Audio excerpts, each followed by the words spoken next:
రాష్ట్ర పరిశ్రమల శాఖ మంత్రి గాజువాక అసెంబ్లీ నియోజకవర్గ వైఎస్ఆర్ కాంగ్రెస్ పార్టీ అభ్యర్థి గుడివాడ అమర్నాథ్ ఎన్నికల ప్రచారంలో దూసుకుపోతున్నారు. స్థానిక 76వ వార్డు ఇన్ఛార్జ్ దొడ్డి రమణ ఆధ్వర్యంలో హౌసింగ్ బోర్డు కాలనీలో గురువారం నిర్వహించిన ఎన్నికల ప్రచారంలో మహిళలు ఆయనకు నీరాజనాలు పలికారు. కానీ విని ఎరుగని రీతిలో మహిళలు వచ్చి అమర్నాథ్ కు జై కొడుతూ అలిపెరగక ఆయన వెంట నడిచారు.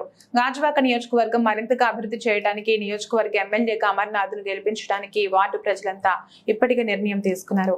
జగన్మోహన్ రెడ్డి పథకాలని మహిళల పేరు మీద ఇచ్చారని, మహిళా పక్షపాతి అని, రాష్ట్రంలో సంక్షేమ పథకాలు కొనసాగాలంటే మళ్లీ జగన్మోహన్ రెడ్డిని అధికారులు తీసుకురావాలని విజ్ఞప్తి చేశారు.